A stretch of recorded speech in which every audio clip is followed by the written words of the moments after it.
Complexo dentino pulpar. Estruturas. Começamos com a dentina. A dentina ela é formada pelos odontoblastos, né? Ela é responsável pela cor do dente. Ela é menos mineralizada que o esmalte, mas é mais mineralizada que o osso e o cemento. Isso é uma característica interessante, né? Porque o tecido mais mineralizado do corpo é o esmalte, depois a dentina. Ela é menos mineralizada que o esmalte, porém é mais mineralizada que o osso e o cemento. Possui baixa elasticidade, né? E ela é permeável. Por que ela é permeável? Porque nela encontram-se os túbulos dentinários, né? Que são formados devido os túbulos dentinários são formados devido aos prolongamentos odontoblásticos, que estão localizados dentro desses túbulos dentinários.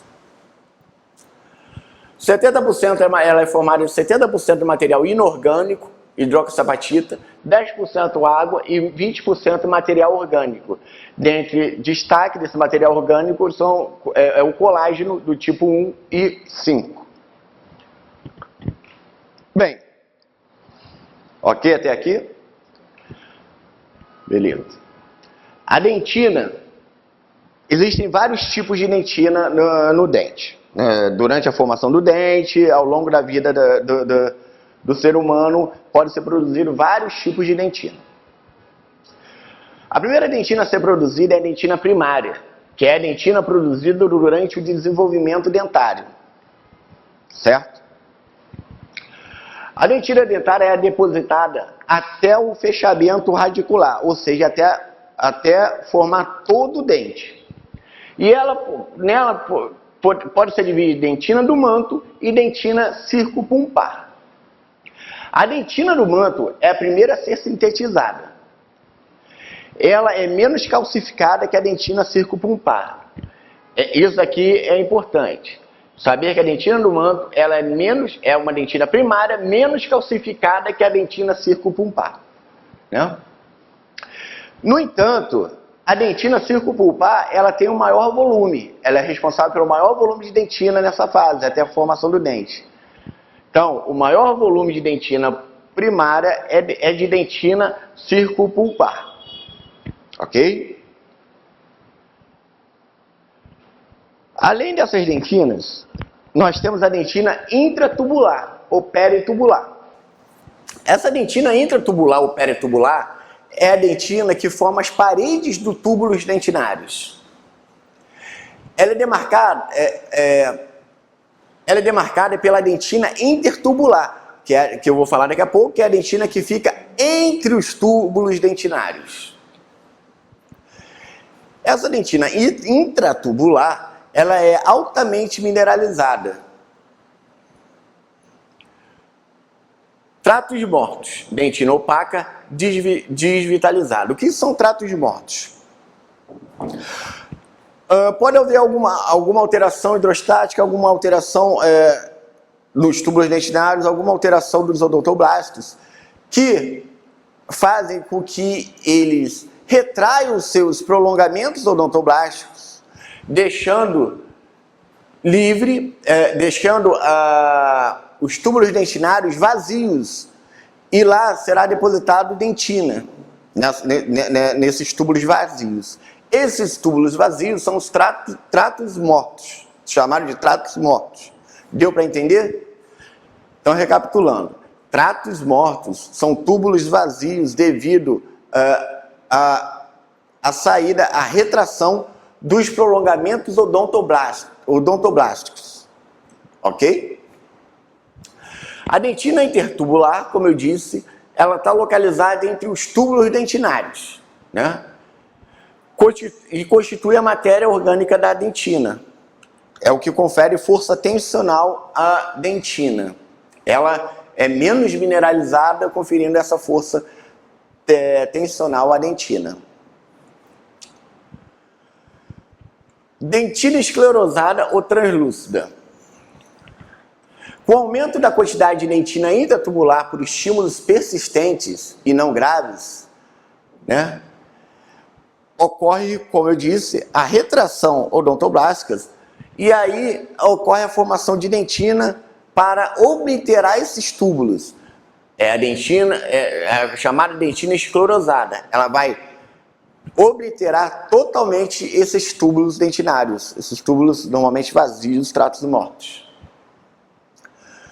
Dentina esclerosada fisiológica. A fisiológica, ela é depositada pela idade. É depositada fisiologicamente, como o nome diz, naturalmente, ao avançar da idade. Ela não é formada por estímulos persistentes, estímulos irritativos. Ela é formada pela idade, naturalmente.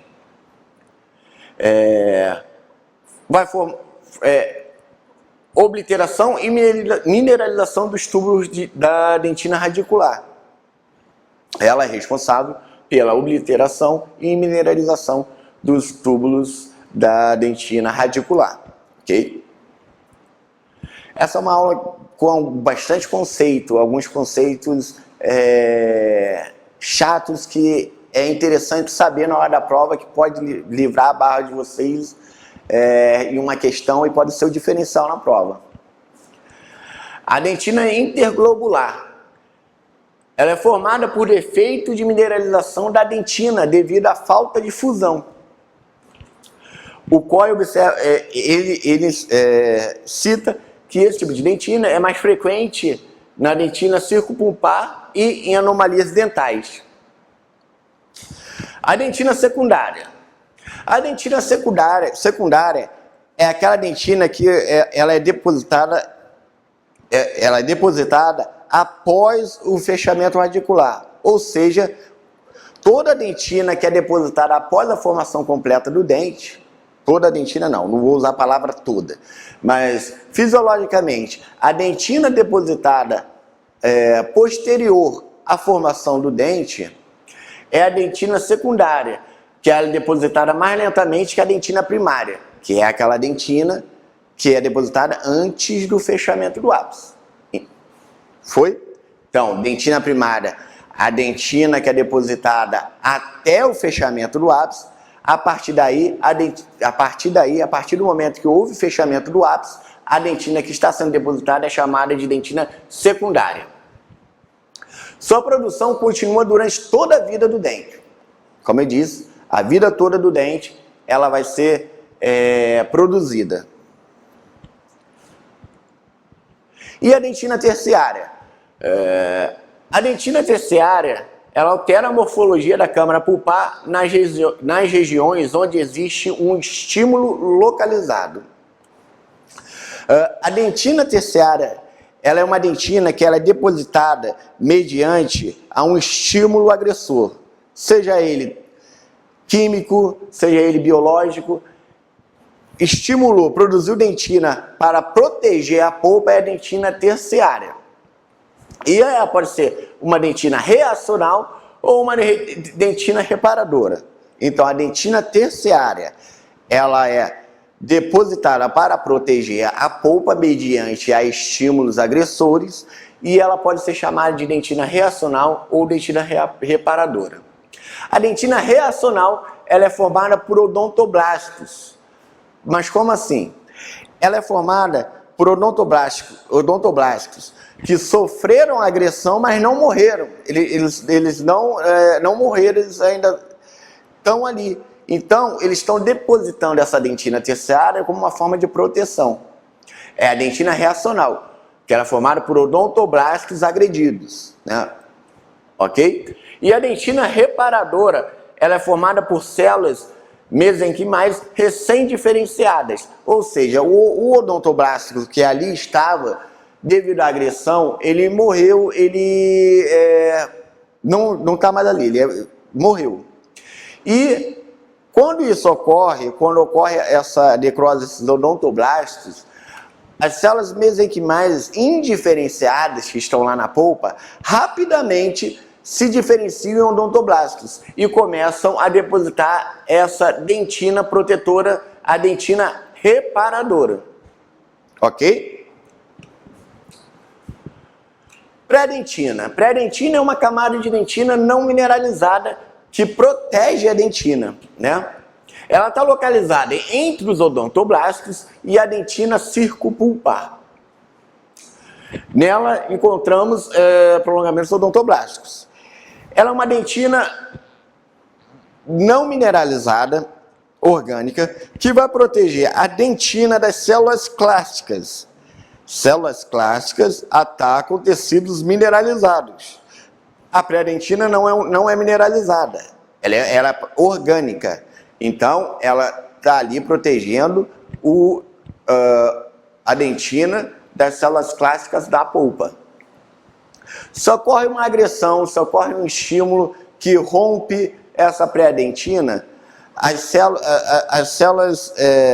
dentina estará vulnerável a essas células clássicas, podendo ocorrer, nesse caso, uma reabsorção interna. O que pode afetar essa pré-dentina? Trauma pode afetar essa pré-dentina, calor excessivo no momento de realizar um preparo pode afetar essa pré-dentina, e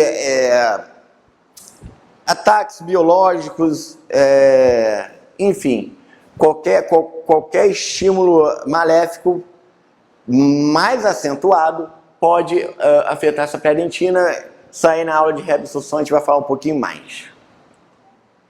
Fluido dentinário. O fluido dentinário é o sangue ultrafiltrado por capilares da polpa, semelhante ao plasma, né? Ele pode servir de reservatório de agentes irritantes e caminho de saída da bactéria da polpa necrosada. Como eu falei, que ia falar um pouquinho mais à frente sobre os túbulos dentinários. Os túbulos dentinários são estruturas cilíndricas responsáveis pela permeabilidade da dentina. No interior deles a gente encontra o líquido tecidual e os processos odontoblásticos, né? Desse líquido vai ser responsável por um mecanismo hidrodinâmico no interior desses túbulos dentinários. Há mais túbulos dentinários por unidade de superfície próxima à polpa, ou seja, quanto mais próximo à polpa, mais permeável é a dentina, do que nas regiões mais externas da dentina. Então, quanto mais próximo à polpa, mais permeável é a dentina, porque nessa região terá mais túbulos dentinários por unidade de superfície. Certo? Em relação à raiz, a permeabilidade da dentina radicular é menor do que a permeabilidade da coroa. Ok?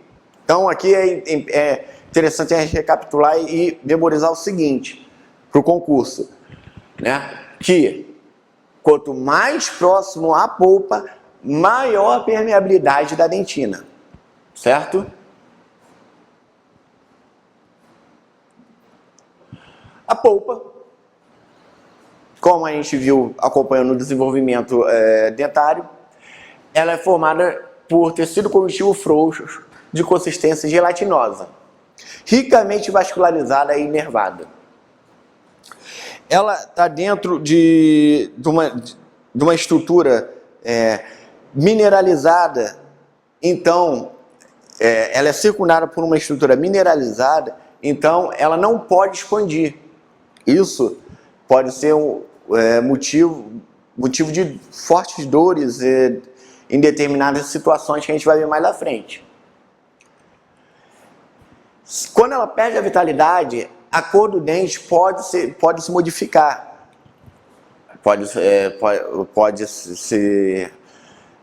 O dente pode ficar acinzentado ou enegrecido. Ok? O que a gente encontra dentro da polpa? A gente encontra células, estruturas extracelulares, que são fibras e a substância fundamental, elementos de suporte, feixes de nervos sensitivos e feixes de ramos autônomos. Componentes celulares. Na polpa a gente vai encontrar células mesenquimais indiferenciadas, que podem se diferenciar em qualquer célula da polpa. Odontoblastos. Os odontoblastos são as células mais importantes da polpa. Fibroblastos. Os fibroblastos são as células mais numerosas. Então, vamos lá. Os odontoblastos são as células mais importantes da polpa e os fibroblastos as células mais numerosas. Já foi questão de concurso isso. Os odontoblastos são as células mais importantes e os fibroblastos a mais numerosa. E células de defesa. Podemos encontrar macrófagos, células dendríticas e demais células de defesa. Na própria polpa sadia, a gente encontra células de defesa circundante. São células vigias que ficam fazendo a vigilância da polpa. Para caso ocorra alguma agressão, algum estímulo, ela já chamar reforço e começar o processo de defesa da polpa. Na célula saudável a gente não encontra o linfócito T ainda. E os macrófagos estão na forma de estiócitos ainda. Eles não estão diferenciados em macrófagos, porque a polpa está na polpa sadia. Quando a polpa não está sadia, já tem o estímulo, aí nós podemos encontrar macrófagos e linfócitos. Ok? Componentes extracelulares. As fibras, as principais e mais abundantes são as fibras colágenas. As fibras colágenas são as principais fibras e as mais abundantes da polpa. A do tipo 1 representa 60% do colágeno da polpa. Detalhe que a extremidade apical da polpa, ela é mais fibrosa, tá? As fibras colágeno tipo 4 estão envolvidas na membrana basal dos vasos sanguíneos e a tipo 5 reforça a parede dos vasos. Ok? Os odontoblastos, a maior quantidade de fibras na raiz do que a coroa. Existe maior quantidade de fibras na raiz do que na coroa. Também é importante saber isso, tá? Nos odontoblastos podemos encontrar o tipo 1 e os fibroblastos temos as 1, 3, 5 e 7. Reticulares. As fibras reticulares dão suporte aos vasos sanguíneos. As fibras elásticas são escassas. Tá? Não são abundantes, são escassas. Principalmente encontrado nas paredes dos vasos sanguíneos aferentes, onde o principal componente das fibras elásticas é a elastina. Aí é importante isso daqui. Para COI, eu botei isso daqui para a gente memorizar isso. Para COI, não existe fibra elástica na polpa. COI disse que não existe fibra elástica na polpa. Segundo COI, fibras elásticas não são encontradas na polpa. Mas outros autores relatam fibras elásticas na polpa. Substância fundamental, matriz extracelular, nós temos os proteoglicanos e água, que a principal função é o transporte no interior da polpa. Em dentes recém-erupcionados, os proteoglicanos, o principal proteoglicano encontrado, glicoproteína encontrada é o sulfato de dermatan. E em dentes maduros, nós vamos ter o ácido hialurônico e o sulfato de dermatan. E, em menor quantidade, o sulfato de condroitina. Ok? Outra glicoproteína importante é a fibronectina. A fibronectina vai ser importante no reparo do conjuntivo pulpar. Por quê? Porque a fibronectina é que vai ativar e estimular as células mesenquimais indiferenciadas a se diferenciarem em outra célula pulpar, por exemplo, em odontoblastos. Por isso que a fibronectina é importante. Então, a sacada aqui, a fibronectina é importante no reparo do conjuntivo pulpar porque ela vai estimular as células indiferenciadas a se diferenciarem em odontoblastos para realizar o reparo pulpar. Ok? Além disso, além da diferenciação celular, estimular a diferenciação celular, era importante na adesão, no movimento celular e no crescimento. Falamos dos componentes da polpa. Agora vamos, onde é que está localizado cada componente, né? Na polpa nós temos o seguinte: a camada odontoblástica, onde está localizado os corpos dos odontoblásticos, é a primeira camada pulpar. Ela tá localizada junto à pré-dentina, tá? Então, os corpos dos odontoblásticos localizados junto à pré-dentina, formando a camada odontoblástica. Os prolongamentos odontoblásticos estão localizados dentro da dentina, pré-dentina, dentina, ok? Então, na camada odontoblástica, nós temos os corpos dos odontoblásticos logo abaixo da pré-dentina. E os túbulos e os prolongamentos odontoblásticos estão localizados dentro dos túbulos dentinários na pré-dentina e dentina. Certo? Logo abaixo da camada odontoblástica, nós temos a camada subodontoblastica, que é uma camada pobre em células, chamada camada acelular de Will, né?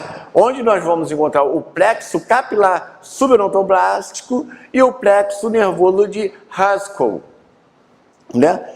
Que é formado por capilares, o plexo capilar subodontoblástico formado por capilares, vasos muito finos, que vão se anastomizar, formando uma rede de vasos nessa região subodontoblastica. E o plexo nervoso são fibras nervosas bem finas que também se anastomosam, formando uma teia nessa região. E um plexo nervoso que vai se chamar de plexo nervoso de Haskell. A camada rica em células, que é logo abaixo da camada subodontoblastica, tá? E aqui nessa camada nós vamos encontrar as células indiferenciadas, né? Nós vamos encontrar outros tipos de células e a região central da polpa, que é o centro realmente da polpa, onde estão os vasos sanguíneos de maior calibre, fibras nervosas mais volumosas, né, na região central da polpa. Então vamos recapitular. As camadas topográficas da polpa são 4. Camada odontoblástica, camada subodontoblastica, que é a pobre em célula, né, camada rica em célula e a região central da polpa. Vascularização da polpa. Ela possui um sistema de microvascularização. Claro, né? Polpa confinada dentro do dente, pequena microvascularização. Na região coronária, os vasos se ramificam e diminuem de calibre, formando o plexo capilar subodontoblástico, né? Que é localizado na camada pobre em células. E a principal função desse plexo capilar subodontoblástico é nutrir os odontoblastos. Então, o plexo capilar subodontoblástico, formado por vasos de pequeno calibre, é responsável pela nutrição dos odontoblastos. Vasos linfáticos, né, que são numerosos na região central da polpa, próximo à camada odontoblástica. Né? Inervação. A vascularização, tudo bem? Voltar aqui, ó. O que é o mais importante é saber que o plexo capilar subodontoblástico está localizado na camada pobre de células, na região subodontoblastica, e a função é nutrir os odontoblastos. Ok? Falar de inervação agora.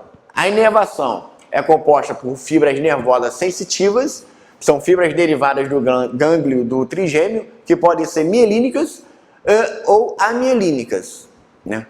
Mielínicas nós vamos ter a principal, a fibra tipo A delta, e amielínicas a fibra tipo C. E também por fibras simpáticas, que são fibras amielínicas e pertencem ao sistema nervoso autônomo, derivadas do gânglio cervical. Elas são responsáveis pelo controle do fluxo sanguíneo no interior da polpa. ok? E também da formação, da velocidade de formação de dentina pelos odontoblastos. Elas estimulam essa formação, podem estimular essa formação. Fala um pouquinho da fibra A para vocês. A fibra A, como nós vimos, ela é mielinizada. Ela está na periferia da polpa. Ela é a fibra mais periférica, fibra nervosa mais periférica da polpa, né? Responsável pela dor aguda, né? A dor rápida, a dor localizada, aquela dor momentânea, né? Que se você remover o estímulo, o dente volta ao normal, tá? Ela é mais numerosa na polpa coronária do que na polpa radicular. A localização dela no plexo nervoso subodontoblástico, no plexo de Harshkow, ok? Então ela está localizada no plexo nervoso subodontoblástico, as fibras do tipo A, e são responsáveis pela dor rápida, localizada, momentânea. Interessante que essas fibras do tipo A, elas são as últimas a se organizarem, as últimas a aparecerem no desenvolvimento da polpa dental. Então, se o dente ainda não está formado, se a raiz ainda está aberta, a formação radicular ainda não foi concluída, provavelmente essas fibras ainda não estão organizadas na coroa dentária, tá? Elas possuem menor quantidade de proprioceptores. Percepção de dor, pressão e variação de temperatura, e a resposta dela é rápida, de 12 a 30 milissegundos. Por que é importante a gente saber que elas são as últimas a aparecer em desenvolvimento pulpar? É importante a gente saber porque no momento que a gente vai realizar um teste a frio, por exemplo, ou elétrico, isso aí eu vou falar daqui a pouco, melhor, ele pode dar um falso negativo, entendeu? Você pode estimular o dente a frio, mas o dente, por exemplo, ainda não está maduro, ainda está com o ápice aberto, ainda não, as fibras tipo A delta ainda não estão localizadas, ainda não estão posicionadas, não estão organizadas e não responde ao teste. E vai dar um falso negativo, ok? Fibras do tipo C. As fibras do tipo C são amielínicas, que elas estão localizadas profundamente na polpa. Elas são responsáveis pela dor excruciante e difusa, típica da pulpite irreversível, né? Então ela são responsáveis pela dor forte, aquela dor violenta, né? É uma dor espontânea, difusa, pulsátil, latejante, né? E elas têm um limiar de dor maior. Tem o limiar de dor delas é alto. Importante, elas são mais resistentes à necrose, à hipóxia. Por que é importante saber isso? Justamente também pelo processo de diagnóstico. Quando a gente vai realizar um teste, no caso o teste ao calor, ele pode dar um falso positivo, ou seja, a polpa pode estar necrótica, sem aporte de oxigênio, no entanto, ainda conter fibra C, que no momento que a gente faz o teste, ela responde com dor e pode levar a um falso positivo, porque elas são mais resistentes à hipóxia. E a resposta dela, por ser uma fibra amielínica, ela é mais lenta, tá? O estímulo, ela vai fazer a polarização e despolarização ponto a ponto. Então, por não ter a baía de mielina, né? Então, ela vai ter uma resposta mais lenta, porque vai ser ponto a ponto. Enquanto as fibras A delta, que possuem a mielina, elas têm um estímulo saltatório, muito mais rápido. Pois bem, é uma matéria meio pesadinha, assim, essa aula, esse tópico, mas que costuma cair muito no CADA. E aí eu separei algumas questões aqui para a gente fechar o raciocínio. Qualquer dúvida, só falar, tá? Vamos lá, isso daqui é fresquinho do ano passado. Avalie as afirmações sobre micro-organismos e seus produtos que exercem um papel de grande relevância na indução e perpetuação das patologias de origem pulpar e perirradicular. Número 1. O diâmetro dos túbulos dentinários é compatível com a maior parte das bactérias da cavidade oral? Sim. Por que não? Né? 2. A polpa dental é colocada em risco de infecção quando a dentina estiver exposta por perda de esmalte ou cimento, devido à alta permeabilidade da dentina normal. Sim, a dentina é permeável. A gente viu que a dentina é permeável. Se você tem uma exposição dentinária, está mais suscetível da polpa sofrer uma agressão por essa permeabilidade dentinária. Túbulos dentinários expostos são a principal via de infecção pulpar de dentes traumatizados que apresentam ausência de cárie e disposição pulpar. E aí? Também, né? Tá certo. O dente é submetido a um trauma, pode ocorrer microfraturas em esmalte e exposição dentinária. E essa exposição dentinária, exposição desses túbulos dentinários vai ser a principal via de infecção pulpar. Num dente sem cárie, né? Evidências científicas sugerem que bactérias podem alcançar o tecido pulpar por via sanguínea, anacorese hematogênica. Nunca ouvi falar disso. Não lembro de nenhum autor que tenha dito isso. Então, a 4 está errada, ok? Está correta apenas as que se afirmam, ou seja, está correta a 1, a 2 e a 3, letra A, certo? Número 2, CADA 2013. Preencha as lacunas e em seguida assinale a alternativa correta. A porção radicular da cavidade pulpar ou canal radicular pode, biologicamente, distinguir duas conformações: canal dentinário e canal sementário.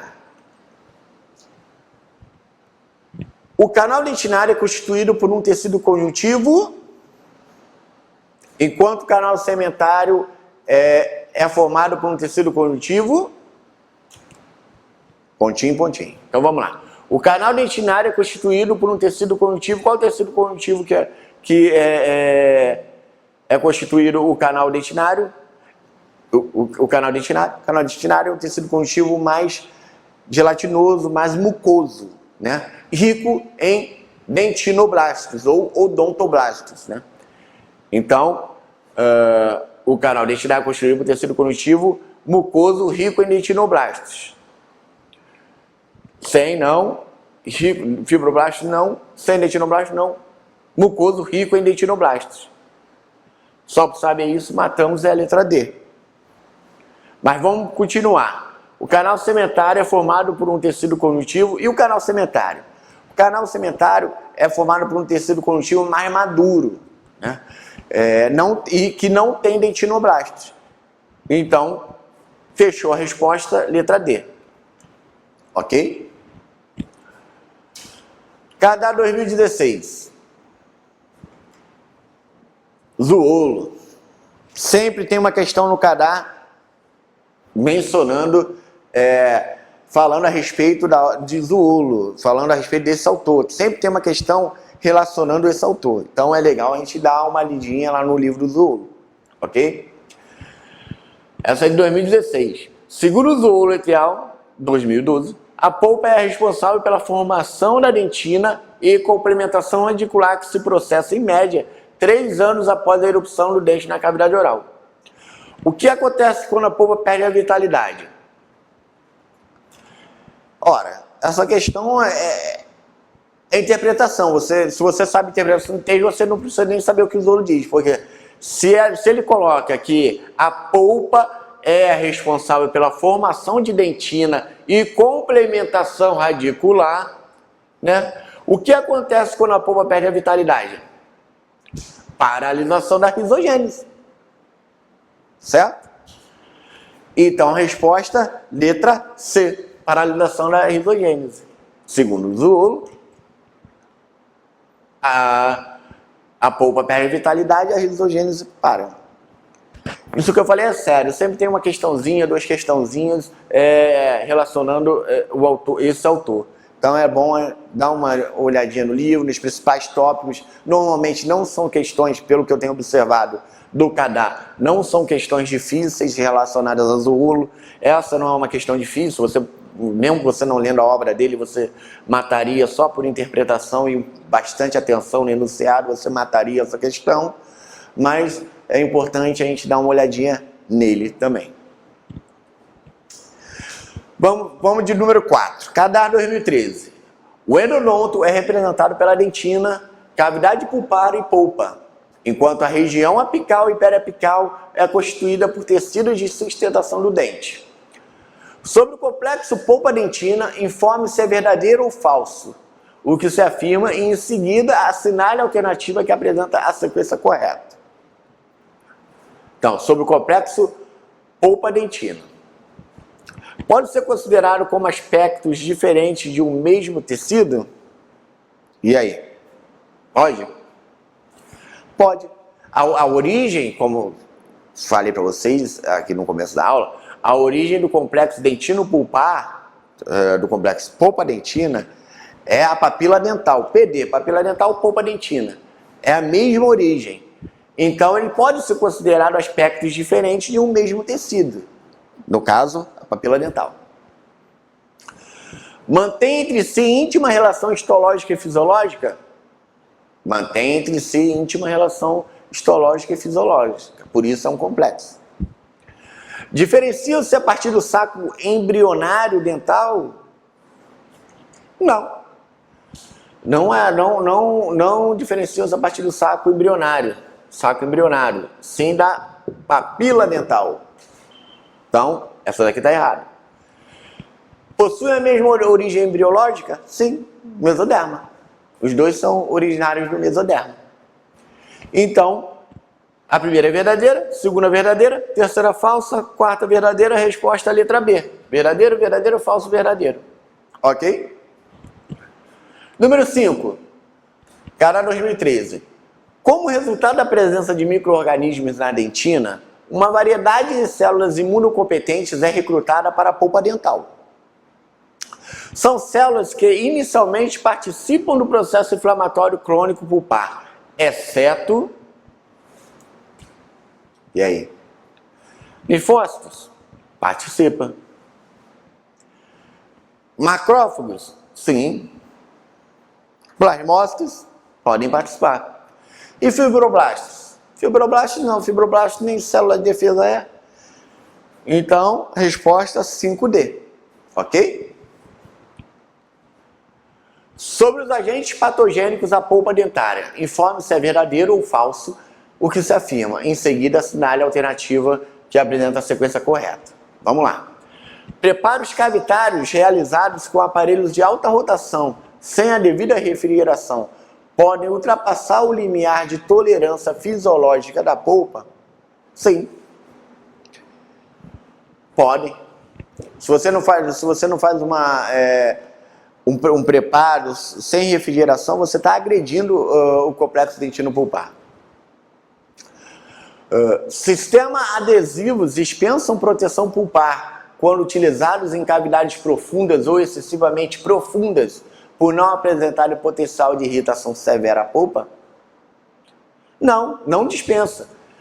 Porque se você dispensa a proteção pulpar e coloca somente o adesivo, você está fazendo uma agressão química à polpa, né? Então você tem em cavidades profundas e muito profundas, você tem que fazer a proteção pulpar. A polpa dentária reage por meio de reação inflamatória quando fatores biológicos provocam irritação que ultrapassa seu limiar de tolerância fisiológica. Sim, a polpa se inflama, certo? A resposta inflamatória da polpa frente aos agentes biológicos é agravada por estar envolta por paredes inexpansíveis? Sim. Como você não pode expandir, você acaba gerando uma dor muito mais rápida, uma dor muito mais forte no paciente, né? E agravando essa resposta inflamatória. Então, a correta seria VFVV, letra B. Ok? 7. A respeito da dor de origem pulpar, pode-se afirmar que a urgência endodôntica representa uma condição séria que requer intervenção imediata. A urgência endodôntica representa uma condição séria que requer intervenção imediata? Não. Por quê? Porque aqui deveria ser emergência endodôntica. Aí a gente vai ver na aula de emergência daqui a pouco que é a emergência que requer uma intervenção imediata. Ok? As fibras nervosas sensoriais do tipo A são responsáveis pela dor severa, contínua e espontânea? Não. As fibras sensoriais do tipo A são responsáveis pela dor estimulada e não espontânea, né? E é uma dor que não tão severa, né? C. A dor de origem pulpar pode ser resultado da estimulação de fibras nervosas sensoriais do tipo A e do tipo C? Sim, pode. A dor de origem pulpar ela pode ser resultado da estimulação de fibras nervosas sensoriais do tipo A e C. Correto. Resposta da 7, letra C. Vamos falar um pouquinho da D. As fibras nervosas sensoriais do tipo C são responsáveis pela dor de origem provocada, rápida e curta duração? Não, tá invertido aqui, né? A B com a C, tá invertido. Aqui seria a fibra sensorial do tipo A e aqui seria a fibra sensorial do tipo C. Ok? Então, a resposta é letra C. Cada 2014. Acerca da dor de origem pulpar, informe-se verdadeiro ou falso que se afirma. Pode ocorrer devido à estimulação de 3 tipos de fibras nervosas. Tipo A, tipo A beta e tipo C. Eu não falei na aula de A beta, certo? As fibras tipo A beta existem, mas na polpa a estimulação para dor seria das fibras A delta e não A beta. Então, a primeira está falsa. As fibras nervosas mielínicas apresentam rápida velocidade de condução? As fibras nervosas mielínicas apresentam rápida velocidade de condução, certo? O estímulo ele é conduzido de forma saltatória nas fibras mielínicas, né? E não ponto a ponto. Então, por ser conduzido de forma saltatória, ele é muito mais rápido. Ele é conduzido muito mais rápido. As fibras tipo C são responsáveis pela dor típica da pulpite irreversível sintomática? Sim. Tem lá um slide que está um item lá que está exatamente essa frase. As fibras tipo C são responsáveis pela dor típica da pulpite irreversível sintomática. As fibras amielínicas apresentam elevado limiar de excitabilidade? Sim. As fibras amielínicas elas representam um elevado limiar de excitabilidade. As fibras tipo C elas têm um elevado limiar de excitabilidade. As fibras A são responsáveis pela dor difusa? Não, é pela dor localizada.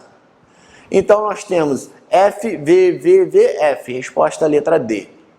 Ok?